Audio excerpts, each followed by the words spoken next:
Hey, what is up, guys?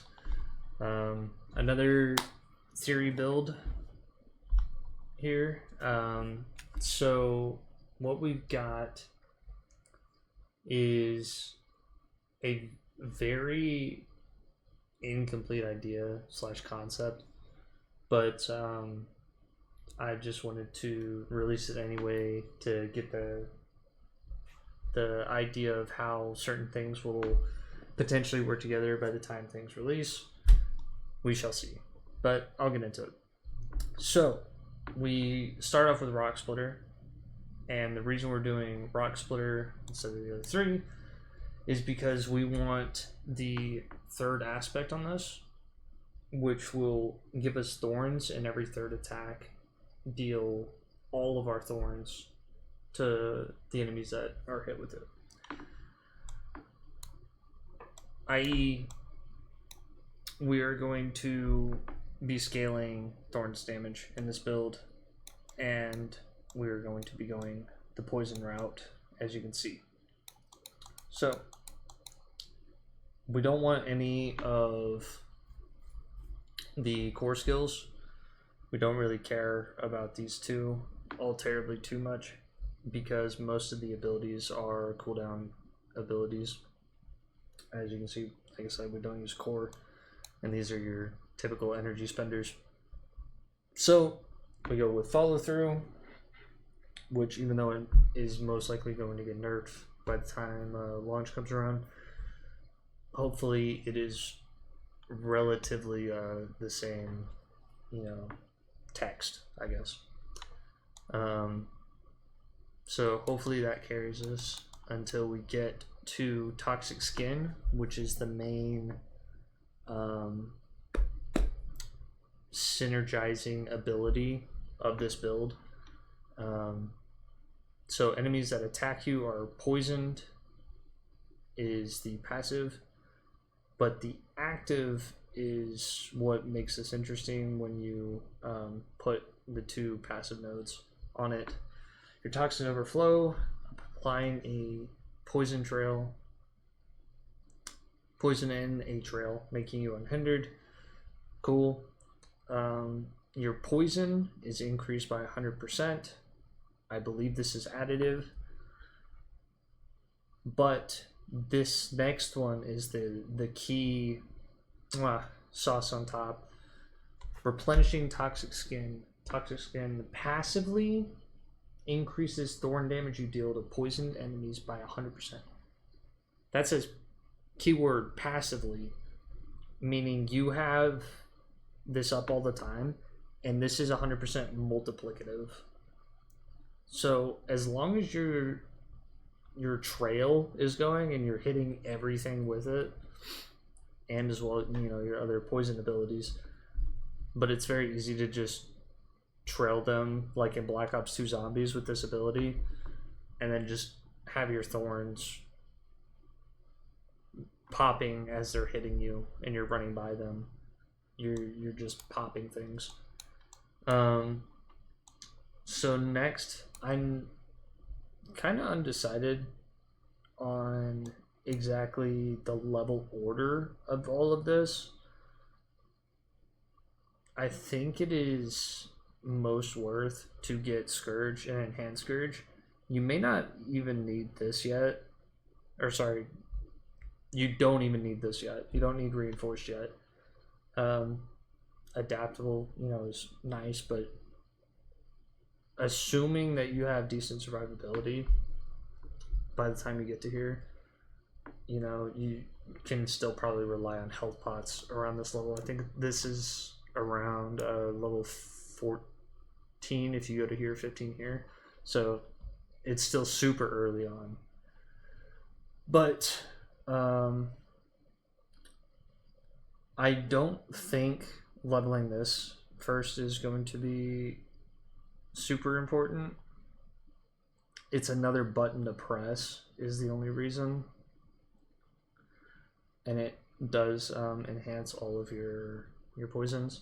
But as long as you're using your poison trail very effectively, then it doesn't matter an absolute ton. But anyway, so what I instead think is going to be better is you just immediately go over here and get a point here, a point here, a point here. Get the trifecta because this combos with this. Auspicious, after not taking damage for 5 seconds, you gain 10% per level of your max life as barrier over 10 seconds. So that means that you're steadily getting barrier, which is good in this case because Bastion says gain X amount of thorns while you have a barrier. Your thorns are increased by 40%. I want to say that this is additive. I'll have to go back and look. But if it's multiplicative, you know, all the better. But even additive, this is really, really big. Because if you notice, it's level 3, but it's at 40%. That's because currently, unless this has changed, of course, this gives you 30% at level 1 of your thorns while you have a barrier active. And you get additional thorns from it. So this is going to be, once you get points into this, it's going to be a big damage upgrade at level, once again, 15. So you're getting this really early on. You're getting a trail. You're getting passively hit and getting your poisons off on stuff. You're also passively increasing your thorns damage to poison enemies. And obviously steps hitting you, so your thorns is proccing. Pretty dang massive.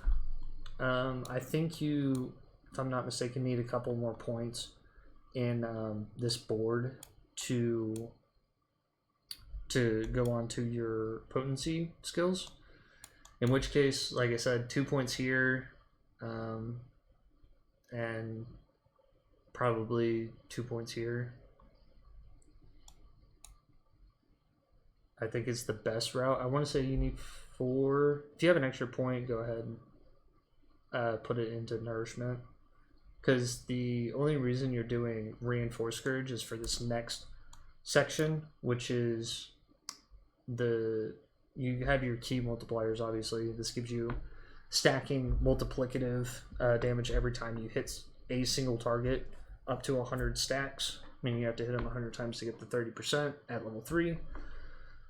And your crit strike damage per stack of ferocity.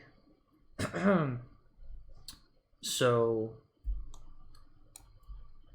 this is the main turning point, I guess, of the build. Is you want Touch of Death, because as far as text shows, damage values, and some of the synergies that can happen here, I think this is your strongest poison. But anyway, let's get into it. So, strikes an enemy, infect them, dealing 5% damage. Low, but that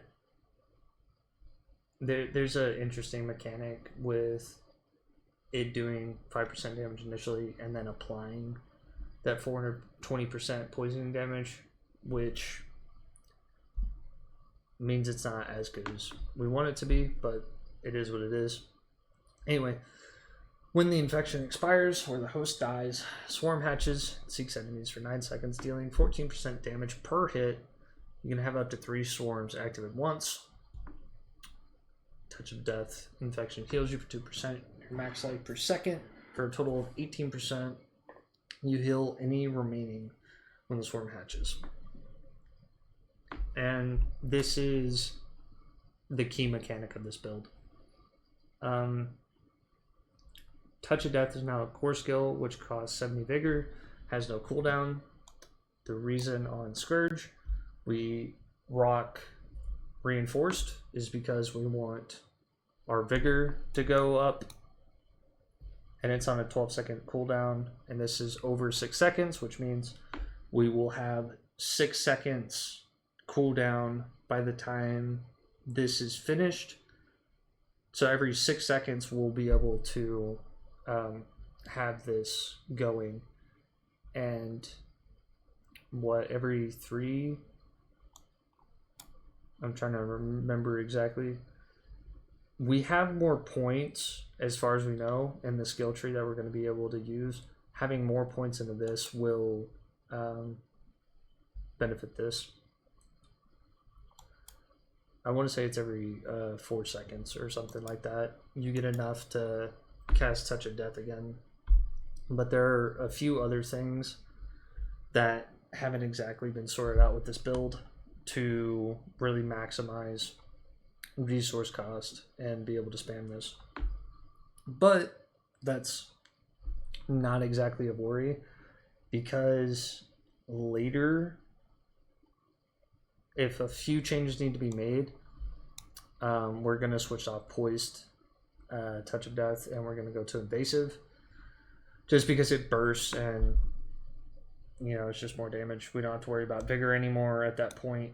But what was the... Here it is. Intricacy.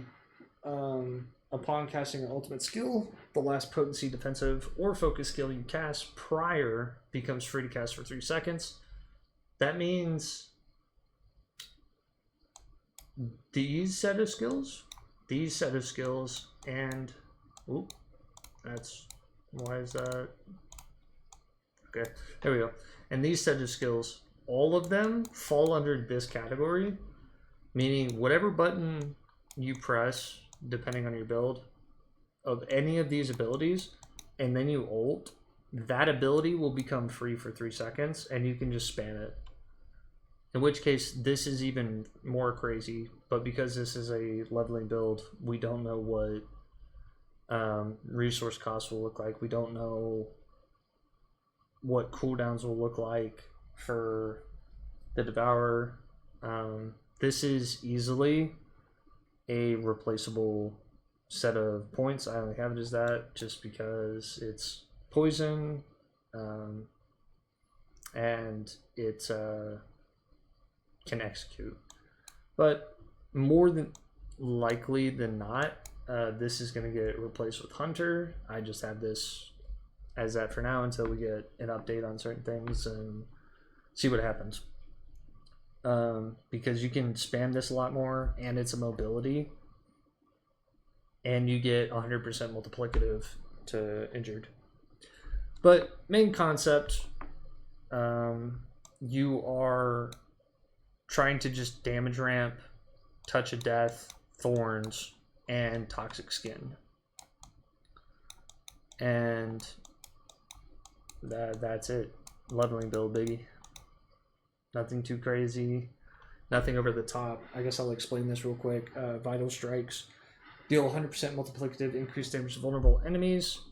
If I completely understand this right, the section where it says, after making an enemy vulnerable, your next direct damage dealt to them, as far as I understand, dot is not direct damage.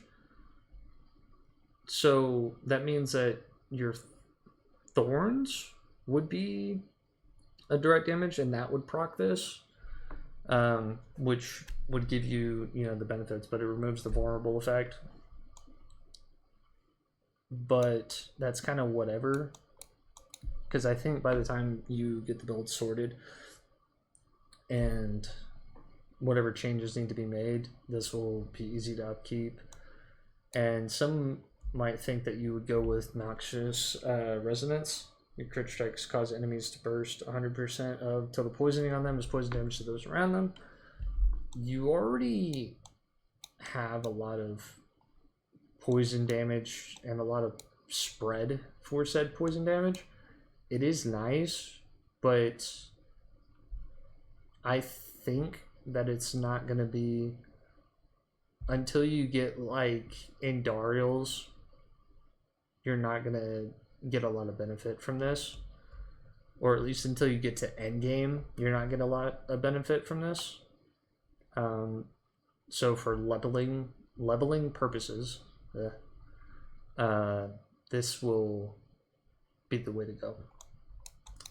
Anyway, all the skills, your primary is Jaguar, your secondary Spirit. I kind of put a baseline set of gear. Once again, this is not definitive. We don't know what's going to happen. with the damage values, the changes that they'll make between now and season 6 and whatnot. I'm gonna list some key passives, I guess, and a lot of these are kind of up for grabs. But enemies who move while poisoned by you additionally take percent of your thorns damage per second. This will be really good for leveling because you don't really deal with the bosses or anything like that that don't move around a ton. So this will be your main damage source. We're combining that with bruisers, which will give us increased armor and thorns per 1% missing max health, because you won't really have a lot of defensives. You're always going to be somewhat low on health outside of popping a potion, so you'll get a lot of thorns from this. This isn't set in stone, I kind of just threw it on there. Soar casts Vortex at its landing location. That's a big one, because from Soar we get a guaranteed crit strike if it hits enemies. If it doesn't hit enemies, we just get movement speed, which is huge. And this is our main source of vulnerable, because it puts a cloud around us for 7 seconds that makes enemies vulnerable when they hit it. And then casting Vortex. With the extra skill points, you're going to want... this is kind of a tidbit thing, but as you're leveling, you're going to put 2 levels into this to get casting Vortex increases the damage of the next skill cast by 20%. And you're going to put this on your bar temporarily until you can get Aspect of Turbulence. Don't know if that's going to be a dungeon affix that you can go target and get. So yeah, very temporary, you'll put that in. Aspect of Soil Power. This is big because it extends crowd controls and it applies more poison in the given area for 10 seconds. The extending any crowd control affecting them is huge because that means your poison stacks higher and higher. Every second while moving, gain X amount % bonus movement speed for 2 seconds up to 3 stacks of whatever %. This is just, once again, don't know if this is going to be a dungeon or you have to scrap a legendary whatever. Easy early game movement speed. Anyway, we have Aspect of Elements, which is the rotating between Fire, Lightning, Physical, or Cold, Poison, Shadow. Multiplicative. Obviously, it's a poison build. We like multipliers doing more damage. Chance to spawn a Pestilent Swarm, which deals poison per hit. And Pestilent Swarms also deal 100% of the base damage as poison damage. I don't think this is going to be set in stone either. Once again, I kind of just threw it on there. I'm assuming it is, but I don't think that this is going to be good for leveling just because it's the lucky hit. But this is a good aspect regardless. Then we're doing Aspect of Alacrity. I think this one is probably pretty set in stone because you have 1, 2, 3, 4, 5 cooldowns of your 6 abilities. So this is just going to make it 60% faster cooldowns. Super simple. Alrighty. That'll be it. Y'all take it easy. Hope you enjoyed the TheoryCraft. Once again, I can't say it enough. It's called theory crafting for a reason. None of this is set in stone. And this is just my initial take and look at the skill tree, the class, overall, whatever. I think it's going to be good. But we shall see when it comes around to it. But other than that, have a great day. Take care. Peace.